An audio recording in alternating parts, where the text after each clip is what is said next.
Earth isn't perfectly round.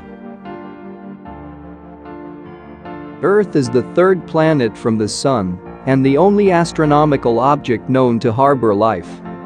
Earth radius is the distance from the center of Earth to a point on or near its surface. Approximating the figure of Earth by an Earth spheroid, the radius ranges from a maximum of nearly 6,378 kilometers, 3,963 miles, to a minimum of nearly 6,357 kilometers, 3,950 miles. A globally average value is usually considered to be 6,371 kilometers, 3,959 miles, with a 0.3% variability, plus or minus 10 kilometers, for the following reasons.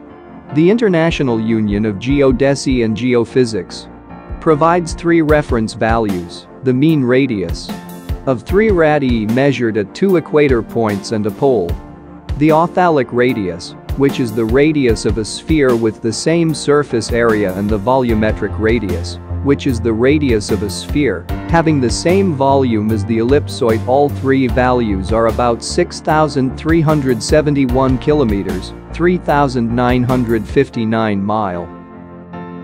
Other ways to define and measure the Earth radius involve the radius of curvature. A few definitions yield values outside the range between polar radius and equatorial radius because they include local or geoidal topography, or because they depend on abstract geometrical considerations. If you had an enormous measuring tape that started at Earth's center and went to our planet's highest peak, you wouldn't be looking at Mount Everest.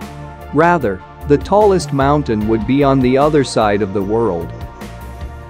Chimborazo wins in this case because Earth is actually a little squished at the poles, like a person pressing both hands on the top and bottom of a ball. As a result, the equator, where Ecuador sits, juts out. Rather than a perfect sphere, Earth is oblate, meaning it's shaped like a slightly flattened sphere. In fact, most planets and moons are not true spheres. They are usually squished in some way or another, said James Tuttle Keane, a planetary scientist at NASA's Jet Propulsion Laboratory in Pasadena, California. So why aren't Earth and other planets and moons perfectly round?